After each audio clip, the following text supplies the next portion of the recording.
I want to take the opportunity to thank the Creator for allowing us to see yet another day, and to thank Winston for the prayer that he did, the City Fathers for allowing this event to take place. Thank you very much.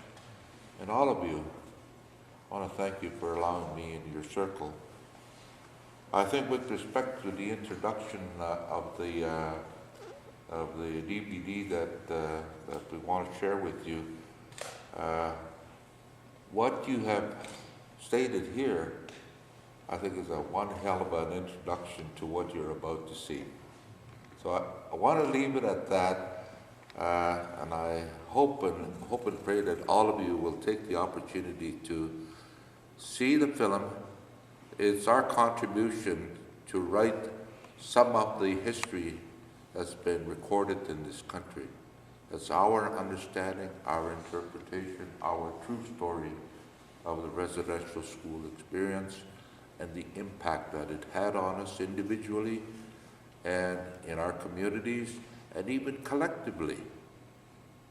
And I want to say at the beginning here that the trauma that's been created by the residential school, I have stated over and over again, it is our responsibility collectively to correct that wrong. One part of society, Canadian society, cannot take and accept the responsibility. All of us have to work together. In the culture of my people, they say, Mambo will come out to work together. And I know that in all the tribes, in Canada, North America, and even South America, they practice that. Mambo will come out to working together. No segregation. No segregation. We have to live together. We only have one world. One world. It's up to us to make the best of it. So I'm looking forward to speaking with you just after the film to explain, just a little bit why we did it the way we did. Hi, hi.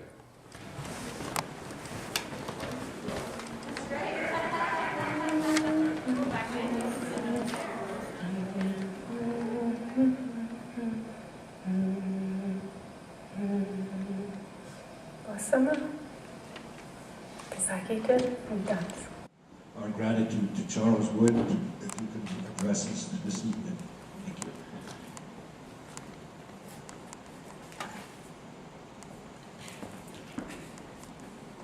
Thank you very much, Lance.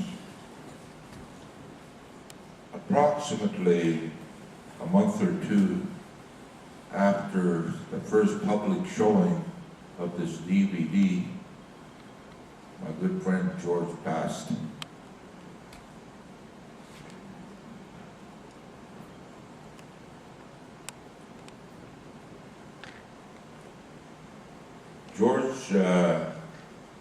George attended the St. Albert residential school, and we got together with the understanding that we as Indigenous people needed to do something to address the trauma that was being experienced by our people.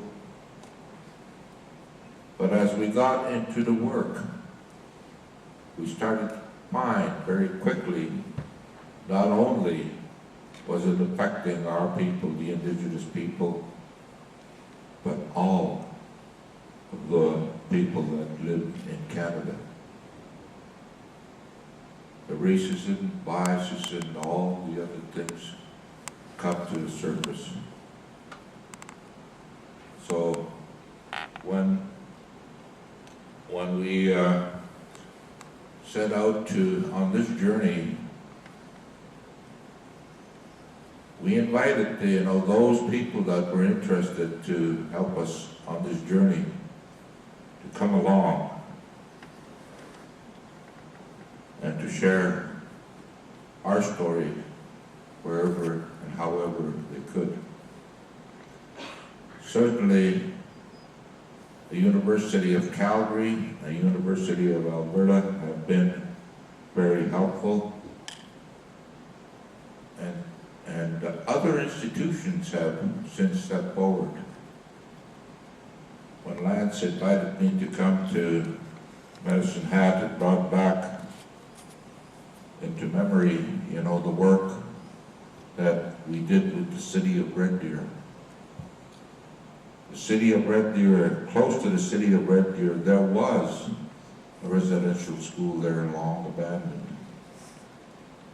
And what brought our attention to it was there was an abandoned cemetery of school children and staff on the banks of the Red Deer River, overlooking Fort Nomadole. So, in collaboration and discussion with elders from Saddle Lake, from Obima, from Morley, from the Blood, from Eden Valley, Siksika, just so many different tribes, even as far away as Norway House in Manitoba, whose children attended that institution. So in collaboration and working with the United Church of Canada and other churches, we got a group together, and we have since formed a society called Remembering the Children. And our work did not end with the final commemoration of that cemetery a year or two ago, but it's continued. As we got into it, you know, we felt that it was important to ensure that this story, and there's so many other stories similar to it right across the country, and even in the United States and other countries of the world, that this actually happened. Actually happened. So it became that much more important when the province of Alberta made mention that they wanted to include the story of the impact of the residential schools into mainstream curricula. We stated that we were quite pleased with it, but it was also extremely important for us to tell our side of the story, because right from the beginning we were concerned about whose understanding and interpretation will be included into the teaching. We stated that because we're extremely concerned about what is being taught to the young people of this country. I think that we, who live in this great country, need to take our educational programming to task. And when we say that, we are inviting that community to start teaching the truth, including the history, the true history of this country. And I told the University of Alberta that, you know, in your curriculum you still teach the young people that come into your portals, you know, that Columbus discovered America. Our people tell a little bit of a different story. Our people, our ancestors say that Columbus was lost. And when he arrived on the shores of Newfoundland, you know, that he saw a people there, dark-skinned people, and he figured that he had arrived in India, because the Queen of Spain had set him out on a journey to go and look for spices. And then when he saw those people, he called them Indians. Guess what? We're not Indians. And that concerned me, because there's so many names that the original people of this land have been called. We've been called Indian. I've never been to India. I wasn't even born in India, so how can I be called an Indian? But I set out on a journey. I spoke with elders, right from elders right across this country, even down into South America, and they all said the one thing. He said, we can find a word in the English language that says that we are people of the land. We belong to the land. We don't own the land. We belong to the land. That's the word. And the closest word that we could find was the word indigenous. So now, when we introduce that word indigenous, a lot of circles are starting to use that. Some have stated First Nations, somewhat that is, there are a lot of nations, First Nations in the country. The other one I don't like is Aboriginal. If I understand the English language a bit, they're too damn close to being called abnormal. And I don't know if I can accept that.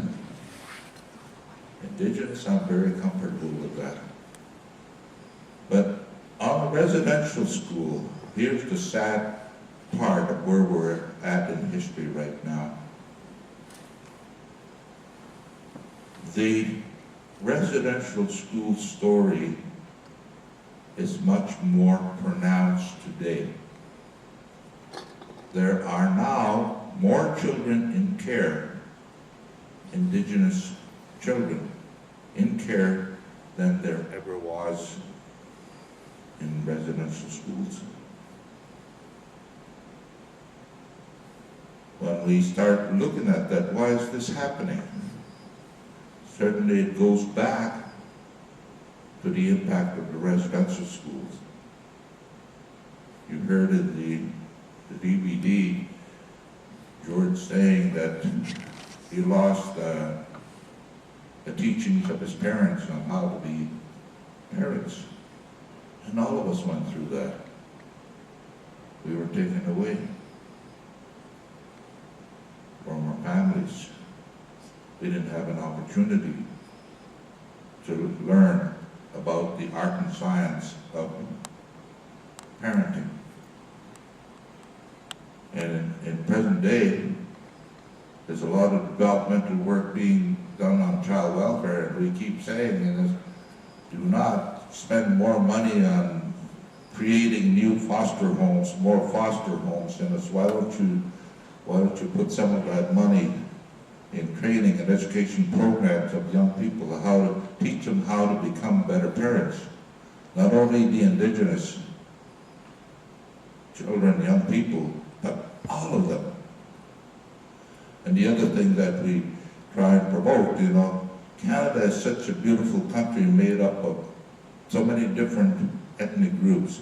But in the work that we do, some of the school divisions that we meet, I ask them, how many Ukrainian people are here? Or German, or French? And quite a few will admit to their ethnicity. And when we ask them, they say, are you teaching your children their language or their culture? Sadly, they're not doing it too. So I think that's a mistake that we make. We believe that once you know who you are, what you are, you will have been given a foundation, a solid foundation, and there isn't anything in this world that you cannot deal with, provided that is your start. And that's what we're trying to do. And to correct this, we offer the suggestion that it has to be a collective responsibility. We cannot blame government.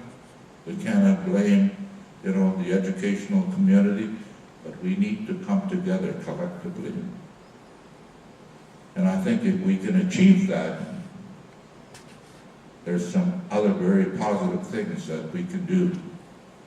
Right now in the Indigenous community, there is expressed concern about our environment, in particular water. If we contaminate and pollute water, there isn't anything living that will survive. We gotta wake up. And we can't do it alone. So we invite you, and this is just the beginning. We have a lot of work to do. I trust that you will learn from it, and if you have any questions, you know, he has all the answers here. But, you know, there's people in the South here that you can connect with. Like I was sharing with a couple of counselors, you know, we're doing some developmental work with Don Iverson, the mayor of Edmonton. We've even had Don in the Sweat Lodge, and they have invited us to devise a program for cultural sensitivity for 12,000. They have 12,000 employees, I think they said. We're going to try and do that over the years. So it's a long-term process, but it's the beginning. Now the study of the Indigenous people is being added into mainstream curricula. It's the beginning. But always, I think, the involvement and participation of the original people of this land have to be there. As that young lady said in the DVD, the Indigenous people have something good to offer, but by the same token, the visitors also have something good to offer. And put it together, find that balance. And that's a thought that we would offer. Remember, please, that every person living in Canada is a treaty person. Some of those people enjoy the benefit of treaty much more so than the original people of this land. And when people tell me that I don't pay tax, I counter by saying we think that as Indigenous people, we are the biggest taxpayers because of the wealth of this country, in particular this province. That's our contribution to the tax structure of this country. And for that to you. In the last, no, hey.